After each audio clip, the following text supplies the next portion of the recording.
Et voilà, coucou, on est en direct. Bienvenue dans les lundis décalés du 9 septembre 2024.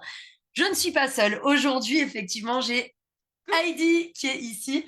Heidi, c'est une nouvelle coach qui intègre l'équipe Coolest Coaching et on est une équipe de 7 personnes et je vais laisser Heidi se présenter. Je vous invite à dire dans le chat coucou Heidi, histoire que ça fasse un petit peu accueil de groupe. Donc allez-y et Heidi, je te laisse te présenter. Coucou à tous, je suis ravie d'être aux côtés de Delphine aujourd'hui pour me présenter en live, en direct. C'est jamais évident. Vous voyez, moi aussi, je m'y prête, je me prête au jeu. J'ai fait la petite présentation déjà avec la photo, donc vous savez que je m'appelle Heidi, que je suis une des coachs de Coolest Coaching. Coolest Coaching, il n'y a pas de Coolest of Coaching, allez, vas-y, hop, Allez. on va aux Alors, États-Unis. et donc, je suis ravie de pouvoir vous accompagner de façon individuelle et collective. On a déjà expérimenté ça depuis 2 semaines et c'est extraordinaire. Il se passe des trucs incroyables. Donc, la place au sujet du jour. Delphine, dis-nous tout. Coucou Lucie, il y a Lucie qui met du feu. Ah, Lucie. Alors, le sujet du jour, Alors, en fait, même Heidi, Heidi, en regardant la phrase, m'a dit, tu attaques Delphine, tu mets une punchline. Ben oui, en fait, moi, je tiens à préciser que nous sommes neuroatypiques, oui, mais nous ne sommes pas des parias. D'accord? Qu'est-ce qu'un paria, Heidi? Ah, celui qui fait sa petite victime et qui se reclus dans sa position à côté de la société. Moi, je suis différente, donc moi, je me mets à l'écart des autres. D'accord. Et est-ce que tu t'es déjà comporté comme un paria? Personnellement, oui. Ça m'est arrivé En dans victime. ma jeunesse en victime. Coucou Simon. Donc, en fait, pourquoi je dis ça? Parce que j'ai annoncé, oui, je suis désolée, un petit peu de retard. D'habitude, je l'annonce le dimanche. Je l'ai annoncé ce matin, le lundi décalé. Donc, j'ai annoncé le lundi décalé et j'ai mis cette phrase, ta neuroatypie n'est pas une excuse. Ouf, je la refais. Ta neuroatypie n'est pas une excuse pour t'exclure du monde. Et de suite, il y a eu un commentaire, mais moi, c'est pas moi qui m'exclus, c'est le monde qui m'exclut. D'accord?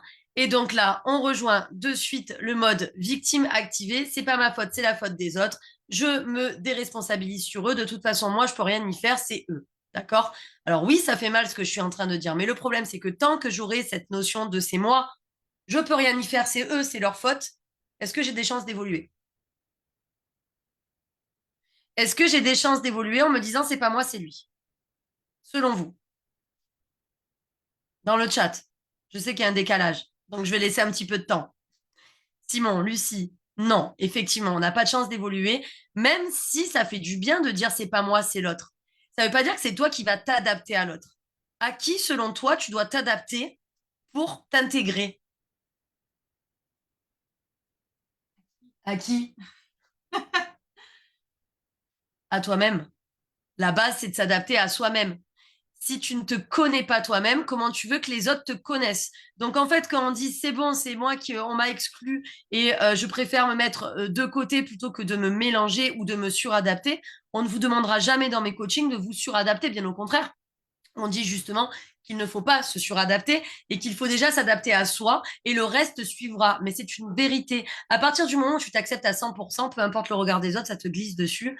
Et je me plairais même à dire cette fameuse phrase, ça te glisse dessus comme un P sur une toile cirée, c'est-à-dire qu'il n'y a plus rien qui t'impacte, ça glisse. Pourquoi? Parce que tu es OK avec la personne que tu es. À partir du moment où tu n'es pas OK avec la personne que tu es et que tu essaies de rentrer dans un moule tout en voulant rester à l'extérieur, c'est là où tu te auto-mets en paria.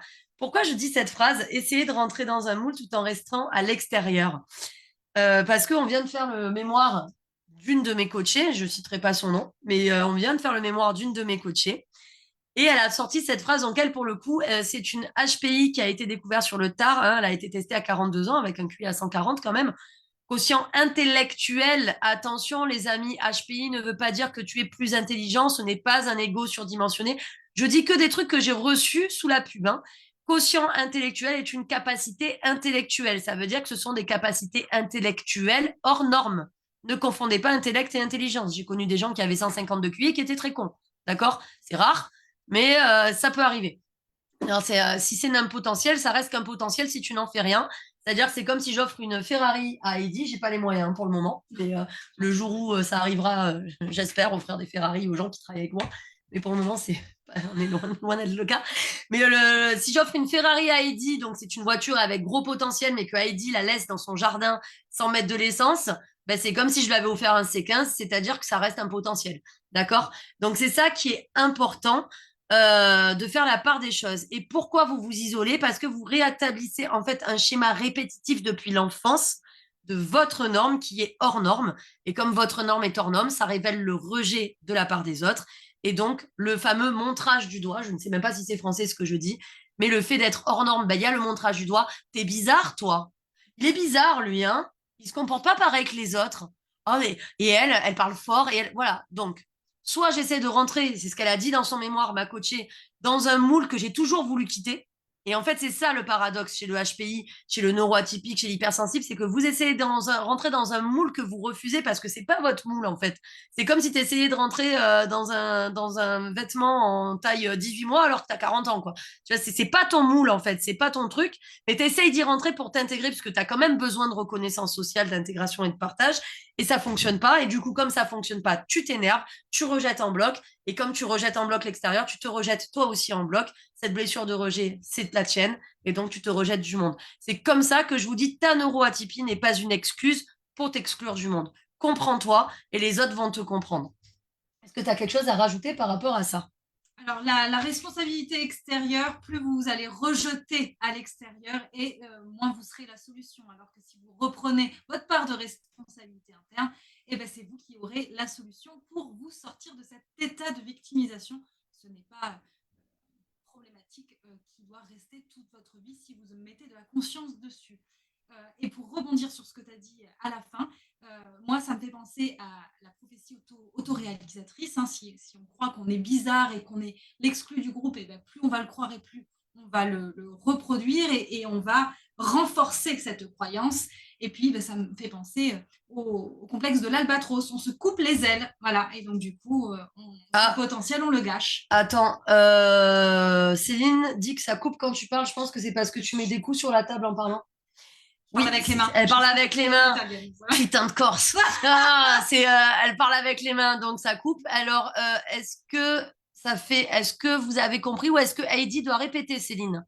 C'est que je suis un peu loin du micro. Ouais, je te le rapproche. Est-ce que vous avez compris ou est-ce que Heidi doit répéter dans le chat? Est-ce que vous avez compris l'essentiel ou est-ce que je dois reprendre? Arrête de parler avec les mains, hein, ça suffit. Comme ça, tu parles comme ça suffit. Oh, le sketch. Regarde, tu fais beaucoup le rire, Floriane. Floriane, je t'ai écrit en Messenger d'ailleurs pour un atelier, ma chérie. Il faut que tu me répondes en partie.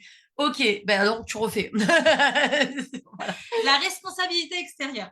Plus vous allez remettre la responsabilité à l'extérieur de vous et moins, plus vous serez renforcé dans le rôle de victime et moins vous serez la solution. Alors que si vous reprenez la responsabilité à l'intérieur de vous, alors vous pourrez être la solution de vos soucis et donc de cette mise à l'écart de la société.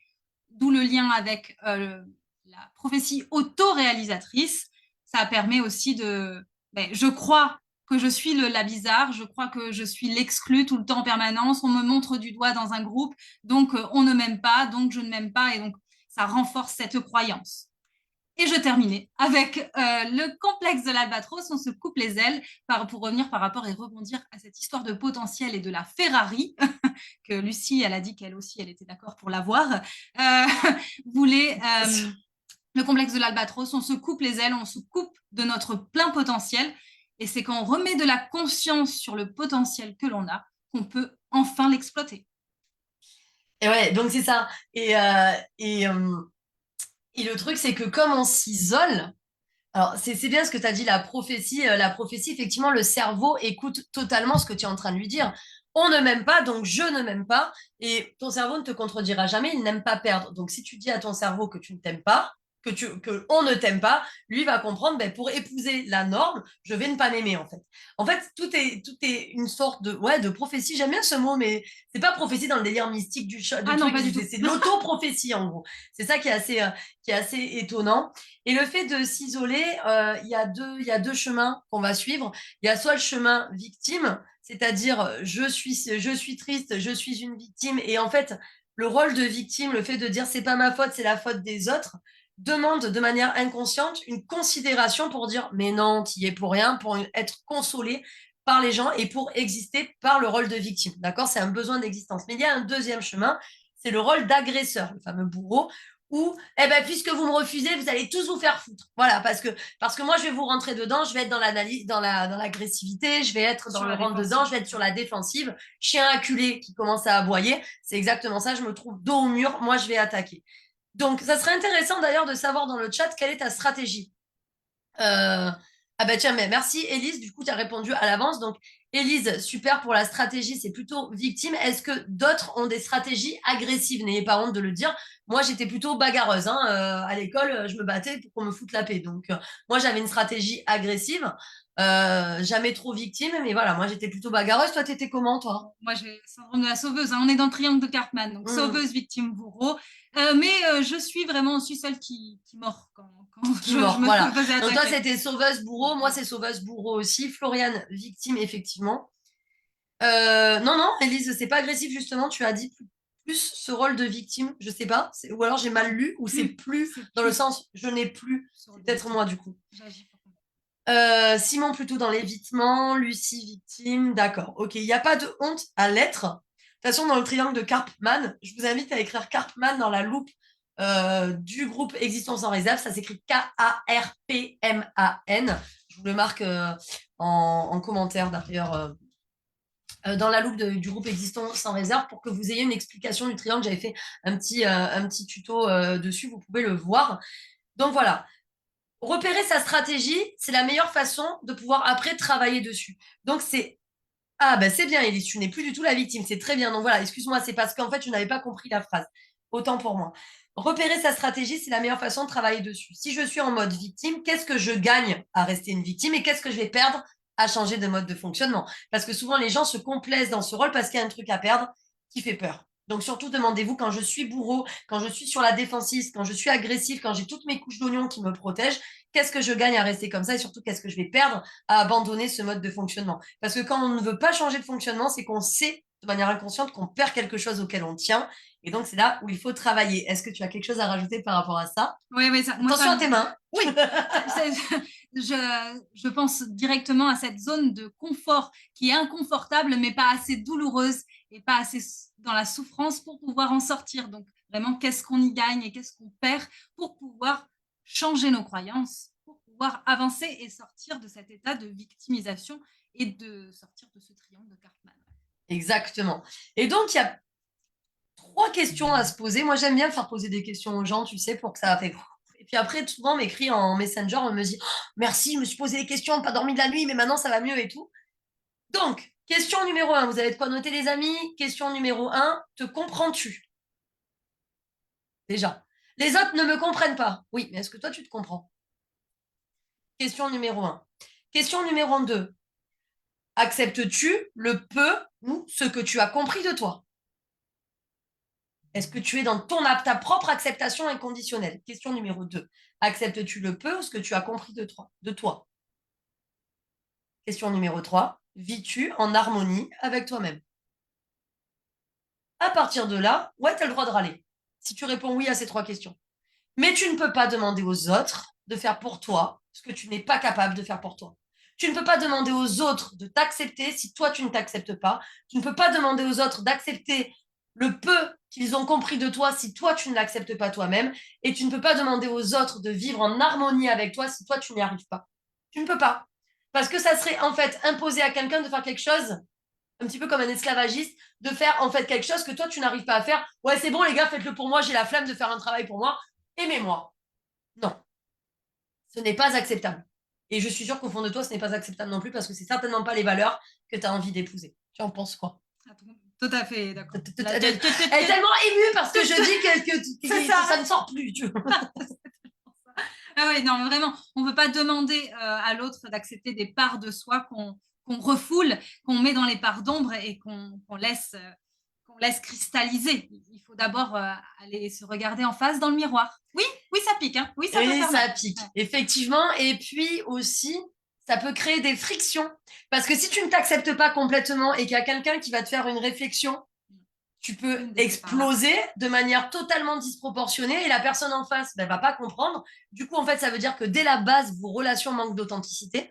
C'est-à-dire que tu portes un masque pour te faire accepter. Et du coup, ça peut créer des frictions, de l'incompréhension, des ruptures amicales, des ruptures amoureuses, des pugilats, des bagarres, enfin, que sais-je encore. On va pas y aller jusque-là, on est plutôt adultes et bienveillants. Mais voilà. Donc, moi, qu'est-ce que j'ai à vous dire? Donc, ces 3 questions, je les répète. Te comprends-tu? Acceptes-tu le peu que tu as compris? Vis-tu en harmonie avec toi-même? Si tu as non à une de ces questions, tu me commentes en commentaire décor, D-E-C-O-R, et je reviendrai vers toi. Qu'est-ce que c'est décor? C'est moi, Delphine Corti. Mais non, décor, en fait, c'est aussi le programme. Regarde, là, il y a Simon qui dit petit à petit, je m'accepte et je me comprends lentement, mais sûrement, il est dans décor. Il a cette démarche, en fait, d'acceptation et d'apprentissage sur soi. Et là, en fait, on atteint, je crois que ce matin, j'ai regardé, on était à 9 984 abonnés, donc il en reste 16 avant d'arriver aux 10 000. C'est le mois des 10 000, plein de cadeaux, plein de bonus. Si vous écrivez décor, vous aurez en plus un bonus qui est vraiment non négligeable, un énorme cadeau ce mois-ci pour fêter les 10 000, parce qu'on ne va pas vous laisser sans cadeau. Et il va y avoir également des petits challenges, des petites mises à l'épreuve, etc. On va faire plein de choses ce mois-ci. Donc, je vous invite à aller commenter décor et à répondre à ces 3 questions. Je les répète. Te comprends-tu? Acceptes-tu le peu que tu as compris? Et vis-tu en harmonie avec toi-même?